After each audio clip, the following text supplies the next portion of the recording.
जय हिंद। देखिएगा, आज हम लोग पढ़ने वाले हैं साइंस के बारे में, यानी साइंस क्या होता है, साइंस के फादर कौन हैं और किस किस प्रकार के एप्लीकेशंस, किस किस प्रकार के प्रयोग के बारे में हम लोग साइंस में स्टडी करते हैं। ठीक है, तो ध्यान दीजिएगा। साइंस जो है उसका हिंदी है विज्ञान, ये हर कोई जानता है, इसमें कोई दो राय नहीं है, क्योंकि सब लोग बचपन से लेकर के कभी ना कभी वो साइंस पढ़ता है। ठीक है ना। साइंस के फादर की अगर हम बात करें तो ये गैलीलियो गैलीली। कौन है फादर? Galileo Galilei.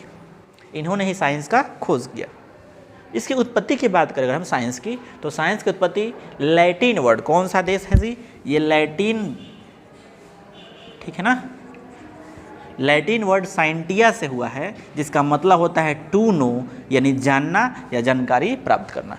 किसी भी चीज़ के बारे में अगर हमको जानकारी प्राप्त करना हो, नॉलेज लेना हो, तो उसके लिए हमको साइंस की आवश्यकता पड़ती है। ये लैटिन एक देश है, इसी देश में साइंस जो वर्ड है उस वर्ड का खोज हुआ और वो वर्ड निकला है साइंटिया से, जिसका मतलब होता है टू नो, जानना या जानकारी प्राप्त करना। अभी हम लोग आगे देख रहे हैं साइंस के डेफिनेशन के बारे में कि साइंस क्या होता है और ये कैसे काम करता है। तो देखिएगा, जितने भी हम लोग एक्सपेरिमेंट्स करते हैं, जितने भी हम लोग ऑब्जर्वेशंस करते हैं, देखते हैं चीज़ों को और प्रयोग करते हैं, उससे हमें कुछ ना कुछ नॉलेज मिलता है और वही जो नॉलेज है उसी को हम लोग साइंस कहते हैं। ठीक है जी। तो ध्यान दीजिएगा, हमने लिखा है मनुष्य के द्वारा किया गया विभिन्न प्रयोग और अवलोकनों से प्राप्त क्रमबद्ध ज्ञान, सिस्टमेटिक नॉलेज को क्या कहा जाता है? साइंस कहा जाता है, विज्ञान कहा जाता है। The systematic knowledge gotten from the experiments और researches and observations by human is known as science. ये कोई इंपॉर्टेंट नहीं है, इंग्लिश आप हिंदी में भी याद रखेंगे, चीज़ों को समझा सके किसी को, बस इतना हमको चाहिए होता है। ठीक है ना। जब भी आप पढ़ रहे होते हैं तो आपके माइंड में कहीं ना कहीं वो चीज़ें, नॉलेज स्टोर हो रही होती है, और अगर आप उसको रिवीजन कर देते हैं एक बार, तो वो जो चीज़ें आप पढ़े होते हैं वो तुरंत का तुरंत याद आ जाती है और फिर वो आपके माइंड में हमेशा के लिए रह जाती है। तो आप ऐसा ही पढ़ें कि आप थोड़ा सा रिवीजन कर ले एक बार तो हो जाएगा। ठीक है ना। या फिर नहीं भी करें तो एकदम सिस्टमेटिक ढंग से बैठ करके उसको ऐसे देख ले चीज़ों को कि एक बार में ही आपको याद हो जाए, फिर दोबारा उसको देखने की आवश्यकता ना पड़े। तो याद रखिएगा, जैसे भी हम लोग चीज़ों को देखते हैं या अवलोकन करते हैं, उससे हमें कुछ ना कुछ ज्ञान मिलता है और वही ज्ञान क्या होता है? साइंस होता है। बात खत्म। साइंस होते हैं वो दो तरह के होते हैं, एक होता है फिजिकल साइंस और एक होता है बायोलॉजिकल साइंस, यानी भौतिक विज्ञान और जैविक विज्ञान। ठीक है जी। अब ये फिजिकल यानी बाहरी चीज़ों की हम बात कर रहे हैं यहाँ पे। फिजिकल नहीं कहते हैं कि फिजिकल हमारा निकल गया, यानी क्या हुआ? रनिंग, शरीर के बाहरी चीज़ों की बात कर रहे हैं। आपकी शरीर, आप फिट है कि नहीं है, ठीक है ना। इसकी फिजिकल प्रॉपर्टी बताओ, इसकी फिजिकल प्रॉपर्टी बताओ। फिजिकल प्रॉपर्टी मतलब क्या हुआ? इसका गुण बताओ, बाहरी गुण, क्वालिटीज़ बता दो। केमिकल मतलब होता है कि किस किस चीज़ के मिलने से ये बना है, लेकिन फिजिकल का मतलब होता है कि ये क्या क्या कर सकता है, इसको कहाँ कहाँ रखा जा सकता है, या किस टेम्परेचर पर रखा जाएगा तो इस पर कोई असर पड़ेगा कि नहीं पड़ेगा, बाहर से। अंदर की बात यहाँ पे नहीं होगी। ठीक है ना। तो ये फिजिकल हो गया। लेकिन बायोलॉजिकल की बात करें, इसके अंदर क्या क्या चीज़ें हैं, इंसान के शरीर के बारे में हमको पढ़ना है।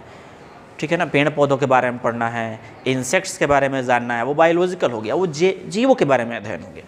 ठीक है ना। यहाँ तक कि आशा करते हैं आप समझ गए होंगे। अब बात करते हैं, बच्चे पूछते हैं कि सर फिजिकल साइंस और बायोलॉजिकल साइंस में क्या क्या चीज़ें आएंगी? तो फिजिकल में आप दो चीज़ों के बारे में जानेंगे। दो चीज़ क्या, बहुत सारी चीज़ें होती है। एक तो आपका फिजिक्स होता है और एक है आपका केमिस्ट्री, जो कि बच्चे चिल्लाते रहते हैं बचपन से, हमको साइंस पढ़ना है, फिजिक्स केमिस्ट्री पढ़ना है। ठीक है ना।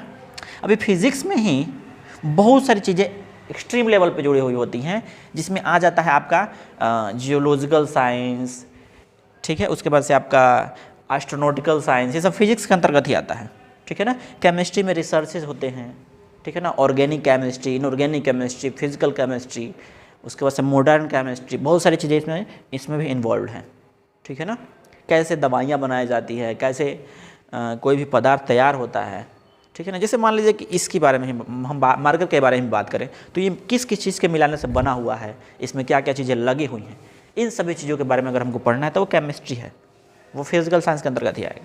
बायोलॉजिकल की अगर हम बात करें, इसमें जीव जंतु के बारे में, जो सजीव हो, लिविंग थिंग हो, उसके बारे में जो अध्ययन किया जाएगा वो बायोलॉजिकल साइंस, इसमें बायोलॉजी आता है। ठीक है ना। बोटनी और जूलॉजी आता है, ये बात आपको पता होना चाहिए। देखिए, साइंस के दो टाइप्स मैंने आपको बताया था, पहले भी बताया था और अभी मैं फिर रिपीट करने जा रहा हूँ इस चीज़ों को। साइंस के दो टाइप्स हो गए, एक आपका हो गया फिजिकल साइंस और एक हो गया आपका बायोलॉजिकल साइंस। फिजिकल साइंस यानी भौतिक विज्ञान और दूसरा है बायोलॉजिकल यानी जैविक विज्ञान। अब भौतिक विज्ञान मैंने आपको बताया कि बाहरी चीज़ों के बारे में स्टडी हम लोग को जो करना होता है वो फिजिकल साइंस के अंतर्गत आता है। फिजिकल साइंस दो टाइप्स के होते हैं, फिजिक्स और केमिस्ट्री। अभी फिजिक्स और केमिस्ट्री के बारे में हम लोग को देखना है। फिजिक्स के अंतर्गत हम लोग ज्योग्राफिकल साइंस को देखते हैं, यानी भौगोलिक स्थितियों के बारे में अध्ययन करते हैं कि कोई भी वस्तु कोई भी जगह है, कोई भी स्थान है, उसके बारे में हम लोग देखना होता है इसके अंतर्गत में। इसके अलावा अगर हम बात करें एस्ट्रोनॉमिकल साइंस में, यानी इसमें हम लोग विभिन्न ग्रहों नक्षत्रों के बारे में हम लोग अध्ययन करते हैं। पामिस्ट भी आता है इसके अंतर्गत में, ठीक है ना। एरोनॉटिकल में अंतरिक्ष के बारे में, जहाज़ों के बारे में, जो भी स्पेस क्राफ्ट्स होते हैं उनके बारे में स्टडी करना होता है हम लोगों को। मॉडर्न फिजिक्स में हम लोग डायोड, ट्रांजिस्टर, ये सब चीज़ें होती हैं जो कि मॉडर्न में आज के टाइम में जोड़ दी गई है सिलेबस के अंदर में। पीएन जंक्शन होता है, डायोड होता है, ट्रांजिस्टर होता है, जो कि हमें हमारे विभिन्न इलेक्ट्रिक डिवाइसेज में देखने को मिलती है। इलेक्ट्रिक हो या इलेक्ट्रॉनिक्स हो, ठीक है ना, ये सभी डिवाइसेज उसमें लगे हुई होती हैं, ठीक है ना। रेसिस्टेंस होता है, कंडक्टर, सेमीकंडक्टर होता है, ये सभी चीज़ें इसमें हम लोग को अध्ययन करना होता है। इसके अलावा फोर्स, ग्रेविटेशन, गुरुत्वाकर्षण बल, ठीक है ना, त्वरण, वेग, आवेग, संवेग, बहुत सारे ऐसे टॉपिक्स होते हैं जो कि फिजिक्स के बारे में हम लोग को स्टडी करना होता है, जो कि लेक्चर डेली बाय डेली आएंगे, तो आपको उन चीज़ों के बारे में बेफिक्र होकर कराना है।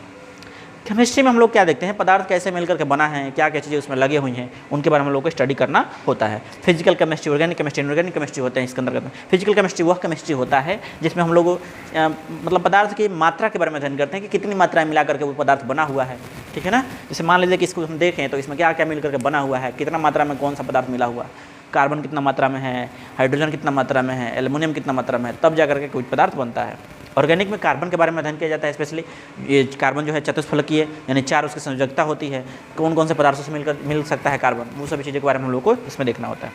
इनऑर्गेनिक भी एक टाइप ही है केमिस्ट्री का, जो कि हम लोग आगे इसमें डिस्कस करने वाले हैं। बायोलॉजिकल साइंस में बायोलॉजी आता है, इसमें बोटनी और जूलॉजी दो टाइप्स होते हैं। बोटनी पादप विज्ञान यानी पेड़ पौधे आता है बोटनी के अंतर्गत में, और जियोलॉजी जंतु विज्ञान यानी जंतु और मनुष्य, जानवर और मनुष्य दोनों इसके अंतर्गत जंतु विज्ञान में आता है। तो आशा करते हैं कि आप ये टॉपिक समझ गए होंगे। मिलेंगे नेक्स्ट क्लास में। जय हिंद।